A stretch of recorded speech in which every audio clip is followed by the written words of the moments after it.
want to talk to you today from Luke, the 22nd chapter and the 31st verse. Luke 22:31. Luke 22:31. And the Lord said, Simon, Simon, behold, Satan have desired to have you, that he may sift you as wheat. For I have prayed for thee, that thy faith fail not. And when thou art converted, strengthen thy brethren. I don't know how many of you really understand how much Satan hates you.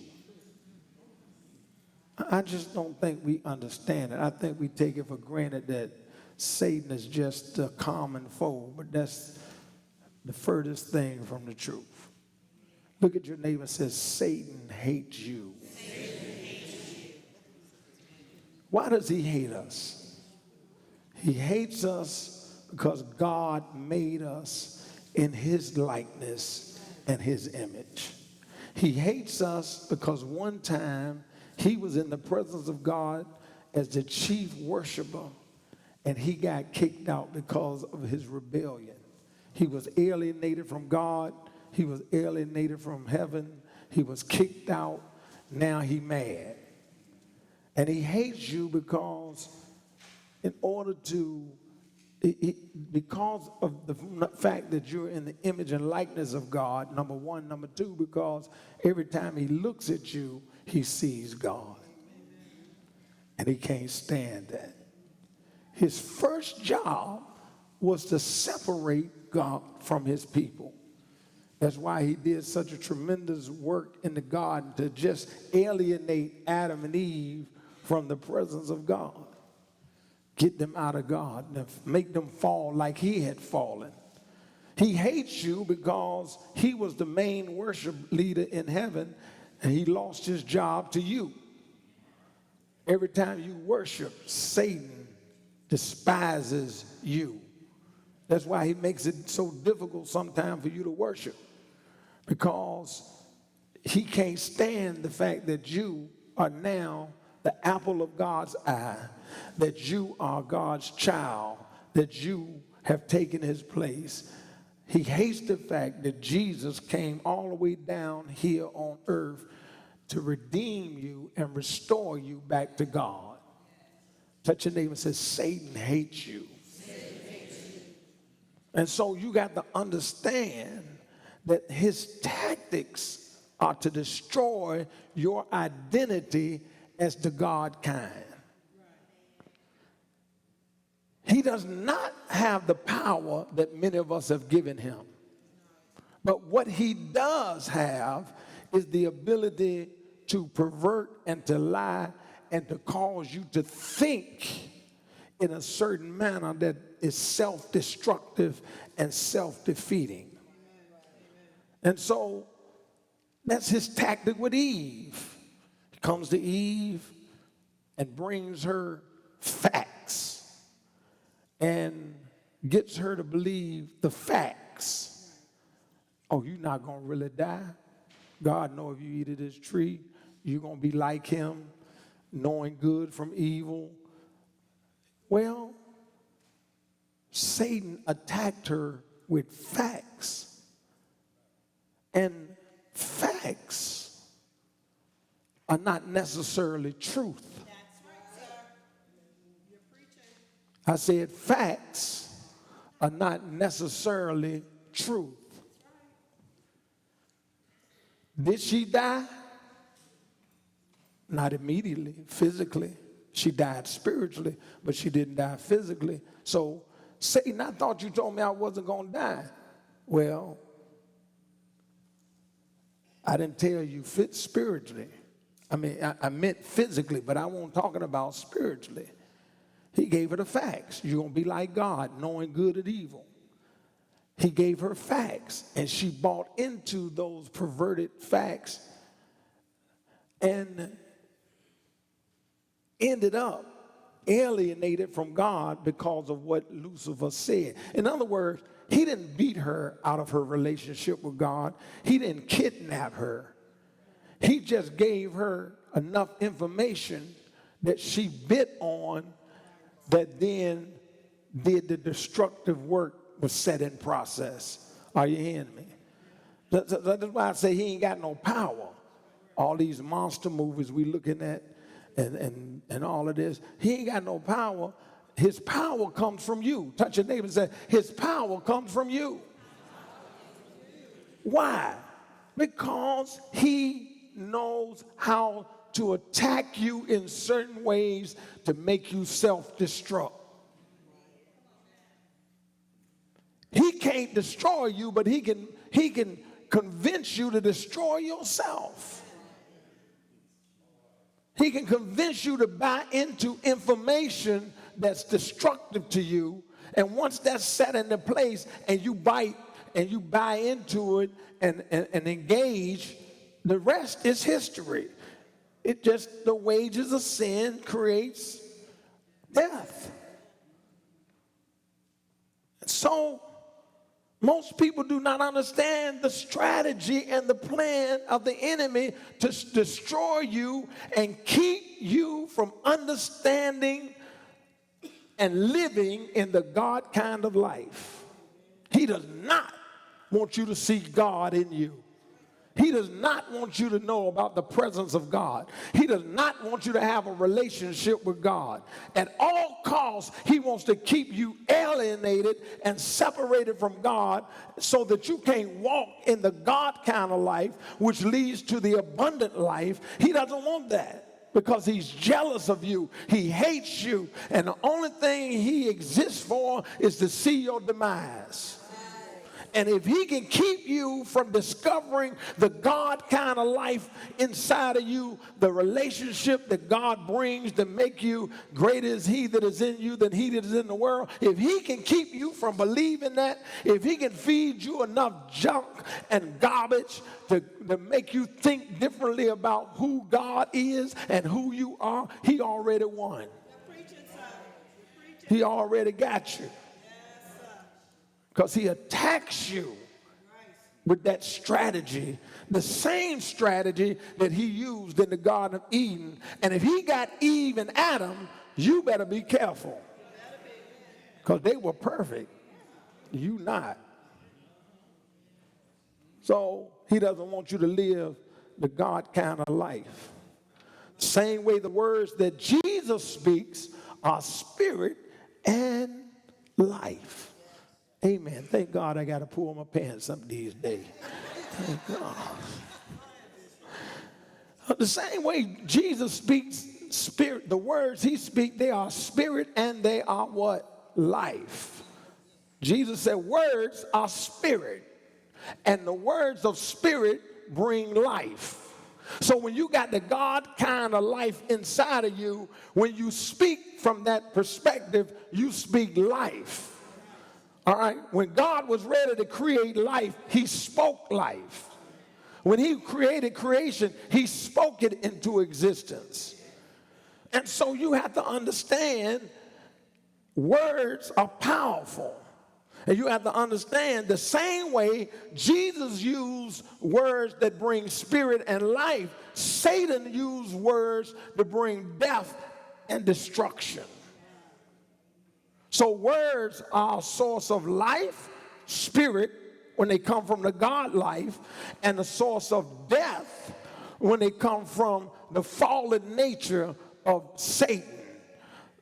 Life and death are in the power of the tongue. And so you have to understand Jesus' warning to Peter is that Satan desires to have you so that he can destroy you by sifting you as wheat. Now, when you sift something, it doesn't get dissolved overnight. It's just a constant, consistent shifting. It happens over a period of time. So Satan's strategy is to sift you. It's to slowly cook you. It's like the frog that's put in the water, and you turn up the heat little by little, and before you know it, he's done. Satan's strategy is not to destroy you in one swift blow. His strategy is to eat away at you slowly, time after time, over time, every time. He has an opportunity to slowly erode away your faith, erode away your thinking, erode away how you see yourself, erode away how you see God.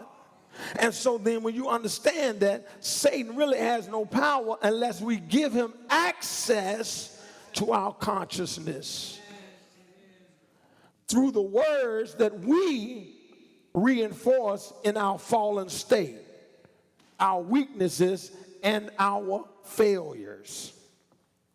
Every day there are silent conversations that are going on within us and about us that affect how we feel about ourselves. And the more importantly, what we believe about ourselves. Touch your neighbor and say, you got some silent conversations going on. What do you mean, Bishop? It's not what somebody says about you or says to you, is what you saying to yourself. And somebody asked you, how you doing? Oh, I'm blessed and highly favored. The Lord is good all the time, and all the time the Lord is good. How are you? I'm wonderful. But the conversation you've been having all day has been negative, has been, why me? And why am I dealing with this? And why am I going through this? And I feel distraught, and I'm going through it. And you're questioning your identity. You're questioning things in your life. You're questioning God. And so Satan understands this. See, these are powerful conversations that you're having. Your silent conversations are more powerful than your verbal conversations. Let me say that again. Your silent conversations are more powerful than your spoken conversations. These powerful conversations are because they are many times facts about our fallen reality, facts about our fallen reality, how bad we are, our self-value, the mistakes we've made in life. Satan's number one weapon used to destroy us is, listen, his number one weapon used to destroy us is verbal abuse. If anybody ever been verbally abused, you know that verbal abuse is one of the most powerful abuses somebody can use on you. Matter of fact, when you become verbally abused, then physical abuse can follow easily, because people who have been verbally abused and manipulated and controlled and been put in under subjection and power because somebody has beat them down with words, beat them down and made them feel like nothing, beat them down and destroyed their self-esteem, beat them down and made them feel like they have no value in life. It's easy to physically abuse them, because in many cases their mind has already been conditioned that they deserve it. You know, if you make me feel like a dog when you beat me like a dog, my response. So even more powerful than the physical abuse is the emotional abuse. So people that in this room right now, you have had experiences being in a relationship with somebody where they beat you down every day, all day. You could do nothing right. Nothing was good enough. Y'all ain't gonna talk to me. If you made a cake, something was wrong with the cake. It was too dry. It was too moist. Y'all, if the house was clean, it ain't clean enough. You didn't get this. They're always pointing out what? The negative. They're always pointing out your faults. They're always pointing out your mistakes. And they blow them all out of proportion until you to you till it starts penetrating your psyche. It starts penetrating your soul. It starts getting down into your spirit. And then when you get beat down like that, you accept any behavior, you accept anything they do, and then when you can't get out of it because you're trapped emotionally. You ask why people get physically abused and they keep going back to the abuser. It ain't a physical thing, it's an emotional thing. And so when the enemy can destroy you emotionally, he can destroy you physically. Because most of our physical problems come from emotional, toxic thinking. You can't lose weight not because you can't go on a diet. You can't lose weight because there's an emotional issue. There's a stronghold emotionally that makes you make that a habit or a drug or a person or something that you lean on to try to ease the pain of your abuse. Y'all ain't gonna say nothing. And so you got to understand, Satan's number one weapon against you is verbal abuse. Satan tries to control the victim, which is you, by a false sense of reality. Satan works hard to make sure you accept a version of your reality so that you cannot accept the reality of God's truth. If he can convince you of your facts, of your reality, then he can stop you from believing God. Amen. Y'all didn't get that. You can be a beautiful woman, but you can get a man that can convince you that you ugly. Y'all ain't gonna hear me.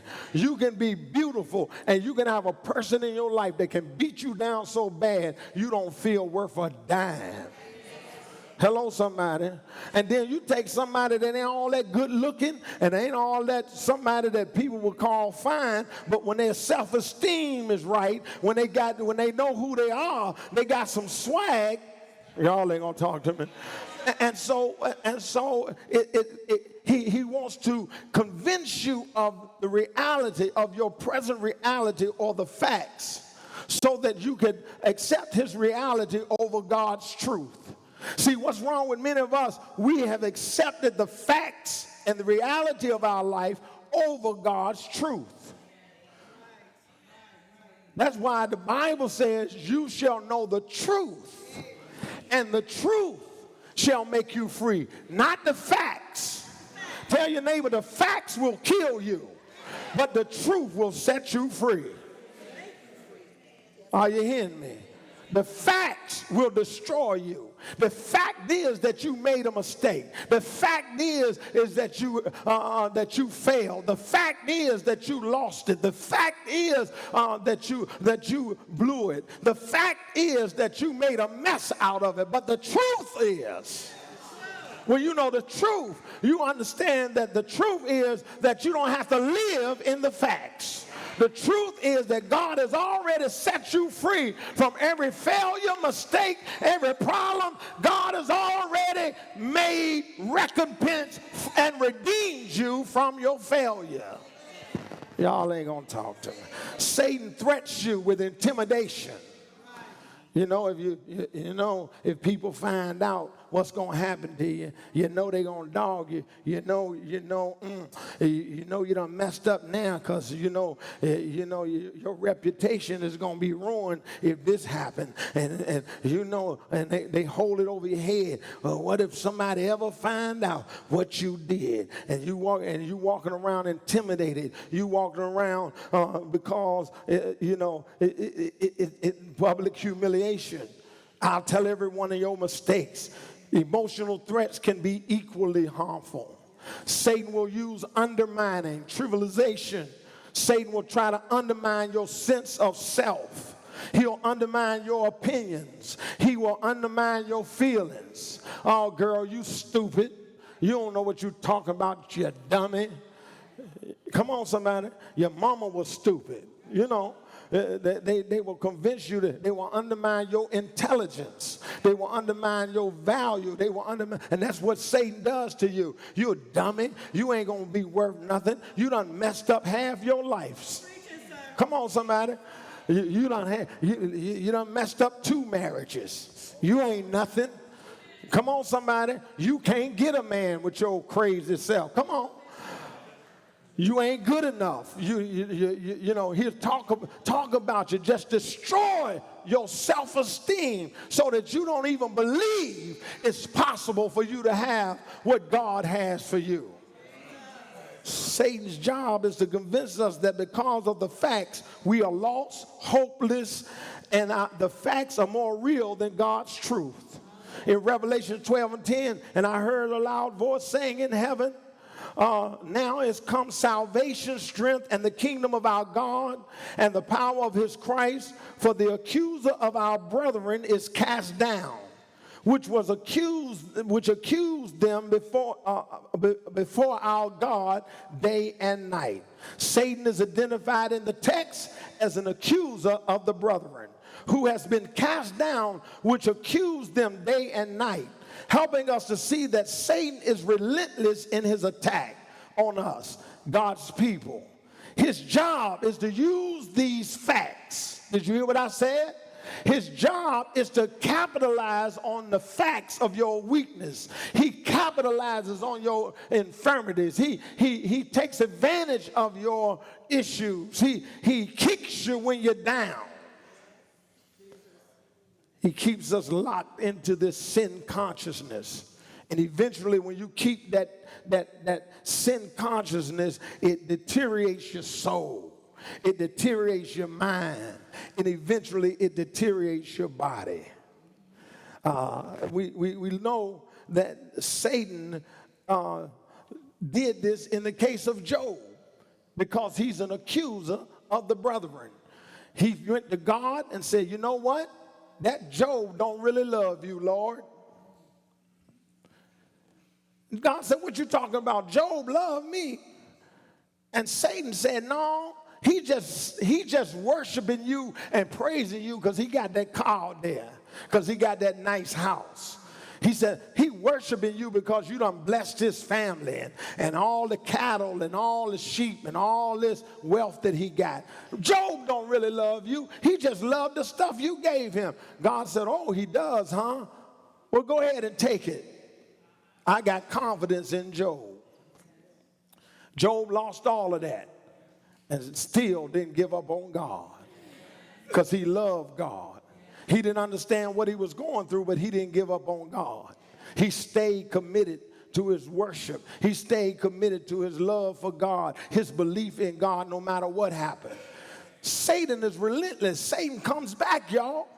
And Satan says to God, well, he passed that test, but I guarantee you, if you touch his body, physical abuse, if you touch his body, he'll deny you and curse you. God said, okay, you think my servant is going to turn his back on me because of physical ailments. Now, here's the deal. He attacks Job's body. Job is full of boils. He's digging in the dirt, can't get no relief. The skin worms are invading his sores, and he still does not go against God. See, you got to understand something. If Satan can make you think that God is your problem, he can keep you away from God. If Satan makes you think that God is the reason you ain't got no money, God is the reason why your marriage didn't work. If God was so good, then why are you in the shape you in? If God was good, then why are you dealing with cancer? And he starts what? Infiltrating your mind with this information, facts. Facts. You do have a lump on your breast. Facts. You are going to chemo. Facts.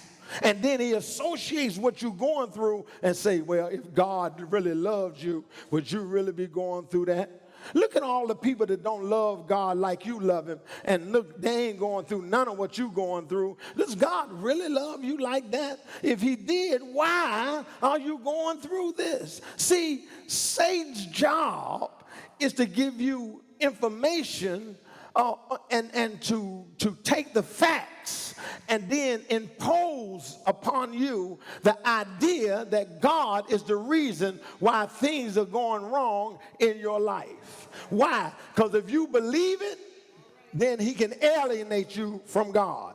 If you believe that God is your abuser, you ain't going to worship him. If you believe that God is the author of what you're going through, you ain't going to worship him. If you believe God has done this to you, allowed this to happen to you, you're going to have a problem. How can I worship God when he let this happen to me? When the whole reason Job got the situation they was in is because Satan challenges the integrity of God. Y'all don't hear me. It is not about what God is doing to you. It is Satan is saying, I'm going to destroy them. And God, I hate you so much. If I get a chance, I'm going to take them out. And when I do, they'll stop praising you. When I do, they're going to leave the church. When I do, they're going to turn their back on you. When I do, they're going to eventually give up because I'm going to wear them out. Touch your neighbor and say, the devil is trying to wear you out. Yes, he is. The enemy is trying to wear you out. And some of you in here, you are tired because the enemy is trying to wear you out. Touch your neighbor and say, I feel a little weary. The enemy is trying to wear me out. So then Satan brings accusations against Job. Job is a good man, but Satan is out to prove that Job is a man that will leave God. Satan is relentless. He doesn't stop there. He afflicts his body. Understand that Satan's plan is to wear you down with verbal and physical abuse. He is committed to breaking you down, wearing you out until you, to certain destruction is the result. You wonder why some people can commit suicide, that the enemy wore them out. He ate away at their mind, had them thinking crazy, put them into a dark place. See, because, can I say this? I got to get out of here. You need to understand what the abuser will do. The abuser wants to isolate you. The abuser wants to cut you off from your family. I don't know who I'm talking to in here. He wants to cut you off from your friends. You can't go nowhere without his permission. He'll put a tracker on you. He wants to isolate you because if he can keep you isolated, keep you in dark, keep people away from you, he can continue to make you his victim and feed off of the destruction that he's caused in your life. And so Satan does the same thing. He wants to wear you down. He wants to isolate you. Not only is Satan relentless in his attack, but he has reinforcements. Touch your neighbor and say, I'll be doggone. Tell him, I'll be doggone. It's bad enough Satan is crazy. Now he got reinforcements who become agents of the flesh. Satan has agents in people who love to find fault. Everybody in this room got some relatives and some people you know, they love to find fault. You can't do nothing right.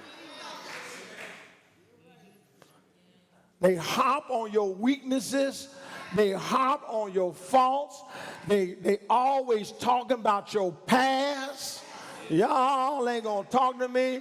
They won't let you live it down. Every time you see them, they throwing shade. Y'all ain't gonna talk to me. Every time you see them, they bringing up your history. Hello, somebody. Every time you see them, which one is this? How many this make? You couldn't keep the last one. Oh, they got something to say. They are fault finders, backbiters, gossipers, whispers of negative information. They feed like bottom feeders on the residue that comes out the mess that comes out. They like the fish that follow a whale, that when he goes to the bathroom, they're sitting there to scoop it up. Oh, y'all ain't gonna talk. Some people just eat mess. They love mess. They like flies. They hang around it. Y'all ain't gonna talk to me. These are because why? Satan is a gossiper. Satan is a backbiter. Satan is always whispering accusations. Satan is always reminding you of your background and your history. Satan will go back in 20 years and pull 20 years up in your life, and you'll feel like it was today, and you'll feel the same pain and the same hurt, and that's been 20 years ago. And you still crying over something that happened 20 years ago. It's over. But Satan knows how to bring it back, magnify it, and then show you who you were, and then try to convince you that you're still the same person you were back then. Touch your neighbor and tell them, but the devil is a liar. So then the people of God, as the God kind, we cannot be ignorant of Satan's devices. Touch your neighbor and say, we got to know what Satan is doing. We must remember that we cannot fight and win with carnal weapons. That's why it bothers me to see Christians fighting with carnal weapons. Somebody say something about you, you get on Facebook and say something about them. You can't win with carnal weapons. Come on, something. You can't fight dirty, because dirty fighters become dirty. You can't cuss somebody out because they cussed you out. You can't retaliate in your flesh. You can't retaliate out of your intelligence. You got to understand that you got to step up on a higher plane. Touch your neighbor, say, I'm the God kind. When they go low, I go high. Touch your neighbor, say, I'm the God kind. When they go dirty, I go to the blood. Y'all ain't gonna talk to me. Touch your neighbor, say, I'm the God kind. When they hit below the belt, I reach up to the one that has all power in his hand. You can't get ugly. You can't fight that kind of fight.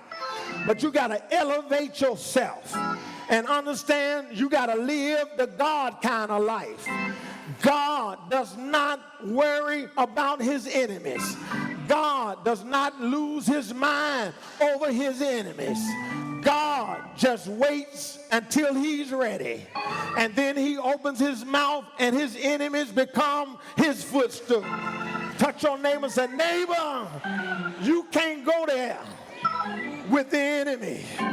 Touch your neighbor and say, neighbor, when they go low, you gotta go high. Touch your neighbor again and say, neighbor, when they go low, you gotta go high. See, as the God kind of people, not only will your enemies use these tactics, but those who are supposed to be your friends and close to you are even more dangerous than your enemies when they operate as agents of carnality. Job was already down. Job was already sick, but here come the agents that were supposed to be his friend. They came to him and said, Job, you must have done something wrong, because you wouldn't be like this. One of his friends said, Job, you know God does not reward the innocent. God does not cut off the upright. One of them came to Job and said, Job, if you plow iniquity, you're going to raise the same. One of his friends said, Job, God does not reject the blameless and hold the hand of the evildoer. His third friend came to him and said, Job, guess what? If you were so good, why would you be dealing with this? His friend says, Job, do not let wickedness reside in your tent. His assumption was, but because Job was going through a critical time in his life, that something must be wrong with Job. See, here's the problem. People will try to analyze your situation because they don't know your truth. I'm about ready to go sit down. People will try to diagnose what you're going through when they don't have a clue of what you've been through. People will try to analyze your problem to make themselves feel good and talk about how they thought they just knew it was going to happen. I just knew that was going to happen. I ain't say nothing, but I knew they were going down. Why? Because Satan uses people to reinforce the verbal abuse and the negativity that you're already dealing with from a spiritual realm. So Satan, the words come from it's the air attack. People are on the ground attack. So you have to understand that Satan has agents that are not there to really help you. They're there to reinforce what you're already battling in the first place. Yeah. Now, I got to go. But can I talk to you for a minute? Most of us in here in this room, the worst pain we've ever had came from the people we were closest to.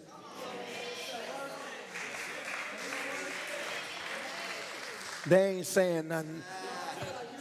You know, if your enemy hurt you, you would have got over it. But David said, it was those of my own household that brought me the greatest pain. Why? Because the enemy wants to destroy you with his abuse, and he uses words to do it. Now, therefore, the God kind of people must have wisdom. Say wisdom. Touch your neighbor and say, you can't be dumb now. The enemy know what he's doing. You got to be smart. You got to have wisdom and understand on how to use the weapons of our warfare to defend our souls, our spirits from these attacks of the enemy. You got to know how to fight. Touch your neighbor and say, you got to know how to fight.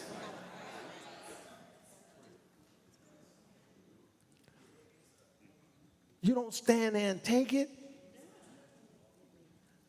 but you got to fight. But you got to fight from power. Ain't no power in the flesh. If you fighting in the flesh, you already lost. You got to fight from the spirit. That's why Paul says in 2 Corinthians 4:10-4, for the weapons of our warfare are not carnal. They mighty through God to the pulling down of strongholds. Casting down, notice, casting down what? Imaginations. Why? The devil is attacking you in your imagination. He's attacking you in the seat of your mind. He's attacking you, and when you fall into it, it then begins to feed into your spirit, and it then begins to affect your body. Casting down imagination and every high thing that exalts itself against the knowledge of God, and bringing into captivity every thought into obedience of Christ. He said, you better learn how to fight if you belong to God. If you're the God kind, you got to learn how to fight God's way. Are you hearing me? Now, Revelations 12 and 11 gives us the answer.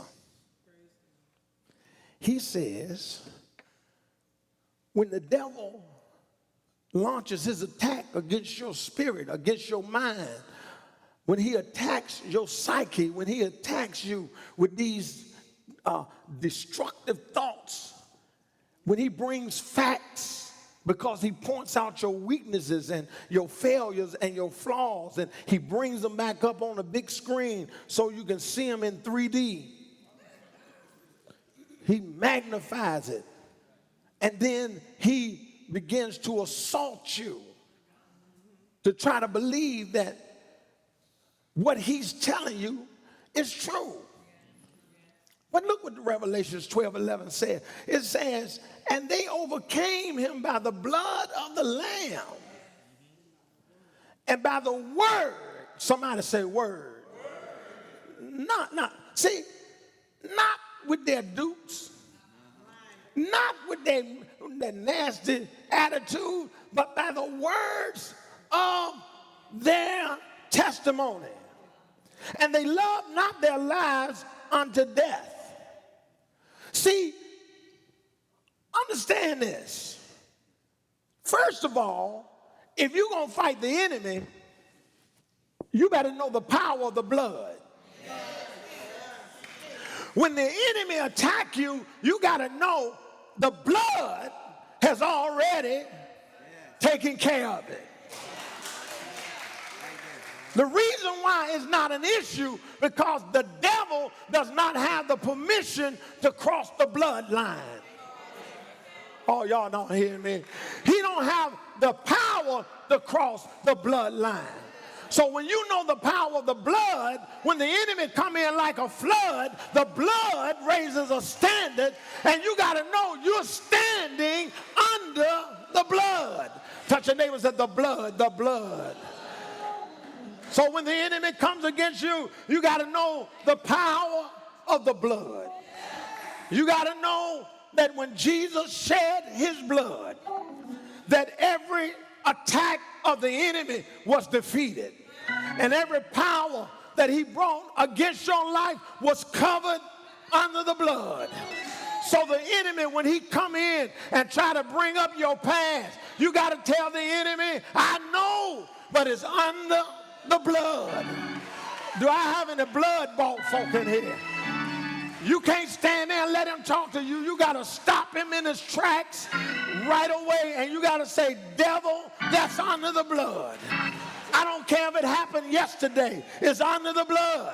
I don't care if it happened 2 weeks ago. You got to know it's under. Tell your neighbors under the blood. Past sins are under the blood. Present sins are under the blood. Future sins are under the blood.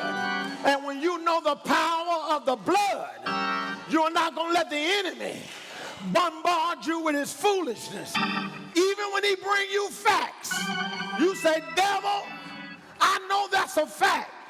But guess what? I know the truth. And the truth is it's already under the blood. Touch your neighbor, say it's under the blood. Touch your neighbor, say you better know that you know that you know that it's under the blood. Y'all ain't gonna talk to me when the enemy come in and try to accuse you and try to assault you. You tell the devil, devil, you a liar. My past is under the blood. You tell the enemy, the blood has washed me cleaner than snow. The blood has washed all of my sins. I know it was the blood. I know it was the blood. I know it was the blood. Save me. One day when I was lost, Jesus died on the cross. I know it was the blood for me. You know you messed up. I know it was the blood. As soon as he come, you ought to start singing. I know it was the blood. I know it was the blood. I know it was the blood for me. One day when I was lost, Jesus died on the cross. I know it was the blood for me. You know you messed up your marriage. I know it was the blood. I know it was the blood. I know it was the blood for me. One day when I was lost, Jesus died on the cross. I know it was the blood for me. I wish I had somebody in here. You've been under attack. The enemy is trying to destroy you. The enemy is trying to come against your mind. I wish I had somebody. When the enemy is coming and trying to assault you, you'll lift your hands and say, I know it was the blood. Look at your neighbor and say, neighbor, I know it was the blood. Look at your neighbor and say, neighbor, I know it was the blood. One day when I was lost, Jesus died on the cross. I know it. I know it. Do anybody know it? I know it. You got to know it. You can't think so. You can't guess about it. You got to know.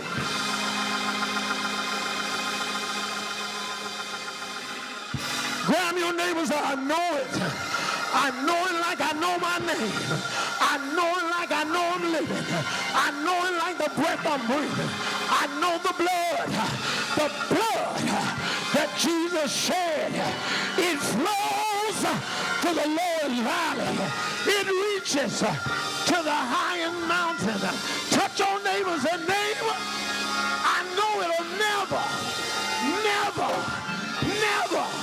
lose its power. Give somebody a high five and tell them the blood will never lose its power. I'm trying to get out of here. The next thing he says, touch your neighbors and get your weapon out. Your weapon is your testimony. Touch your neighbor and say, neighbor, when the devil come to you and try to remind you of your past, pull out your testimony and say, devil, 1982, I was lost and undone, but I heard the word of God. I went to the altar. I confessed my sins. I received Jesus into my life. You need to look the devil in your face and say, I'm getting ready to celebrate my next anniversary. You a liar. I am a child of God. I am born again. I am free from sin. Grab your neighbor and say, neighbor, what's wrong with you? When the devil comes and try to tell you about yourself, you tell the devil about a Jesus that came down through 42 generations. You tell the devil about a Jesus who destroyed death, hell, and the grave. You tell the devil that once you were lost, but now you're found. Tell the devil you got victory in your soul. Tell the devil no weapon formed against me is going to prosper. Tell the devil I'm going where God said I could go. I'm going to do what God said I could do. I'm going to live like God said I can live. Shout glory in hell. Grab your neighbor and say, neighbor, lift up your head. Get your head out of the ground. Hold your head up high. Shut your shoulders back. Let the devil know he's already defeated. He lost. He's lost. He lost. He lost.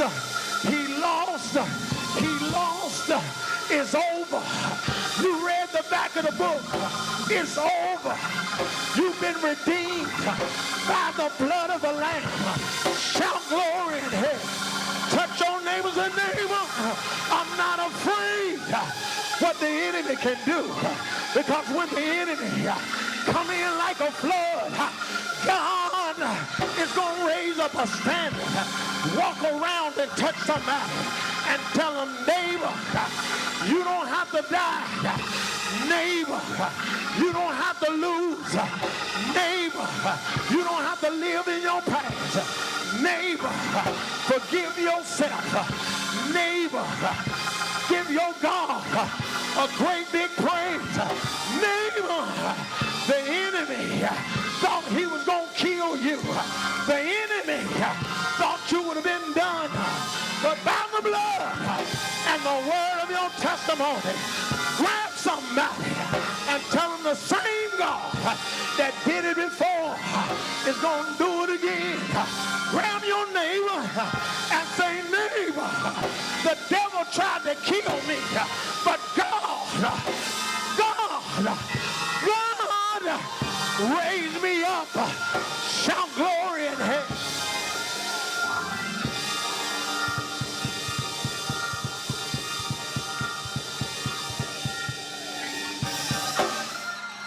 Y'all ain't gonna help me. Y'all ain't gonna help me. Can you testify in here? Touch your neighbor and say, neighbor, I did some things that should have destroyed me, and that's a fact. But I heard the truth one day that Jesus looks beyond my faults and he saw my needs. I heard the truth one day. All ye that are burdened and heavy laden, come unto me. Take my yoke upon you. Learn of me. My yoke is easy and my burden is light. Touch your neighbor as a neighbor. The fact is, I didn't deserve it, but the truth is, he gave it to me anyway. I think somebody ought to praise God for the blessing.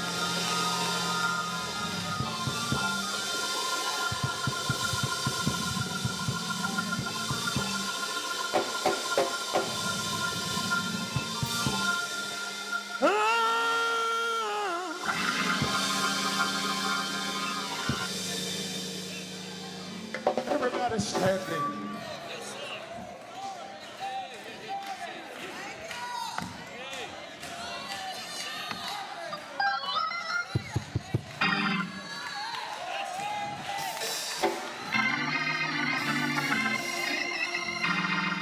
Touch your neighbor, say, neighbor, the fact is,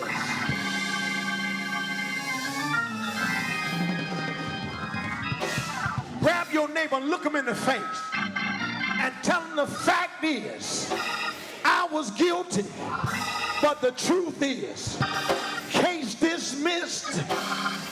Y'all ain't gonna hear me. I heard the judge say, case dismissed. Not guilty, not guilty, not guilty.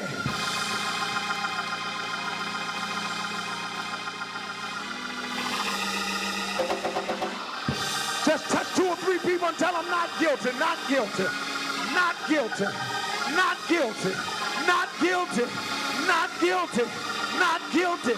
Praise him because you're not guilty. Give him glory because you're not guilty. Give them worship because you're not guilty.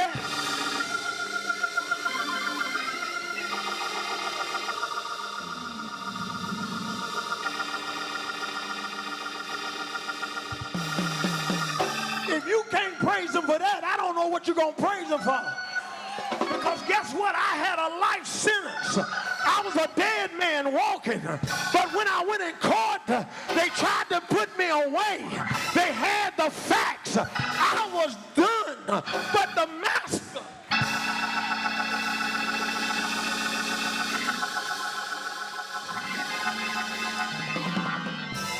Y'all know who my lawyer is? Jesus Jesus stepped up in the courtroom and said, you see this blood right here? You see the nails in my hand? You see the scars in my feet? I am declaring them not guilty. Somebody give God a not guilty praise. I don't hear you. I don't hear you. I don't hear you. Give him a not guilty praise.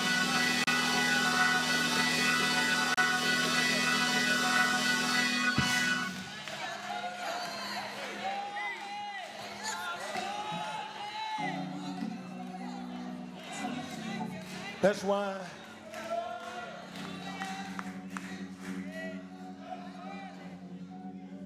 when the enemy come to you, when the enemy try to destroy you, you got to stand up and say, devil, you a liar. I read the book. The blood has washed it away. Christ has already deemed me not guilty. He is accuser of the brethren, but he can't make it stick. So when he come to get after your mind, you got to be able to say, number one, I know it was the blood. Number two, I got a testimony. And I'm going to testify of what is true because I believe the word. And when you do that, you can walk in victory. You got to know who you are, baby. You got to know whose you are. And you got to walk in that truth. I don't care what the facts say. Walk in the truth. And the truth will make you free every time. So every time the enemy reach out and grab you, you tell the enemy, when he tell you the facts, you tell the enemy the truth. Because when you tell the enemy the truth, facts don't have power no more. When you tell the enemy the truth, he can't hold you like that anymore. When you tell the enemy the truth, you're free now to go on and live the life that God called you to live.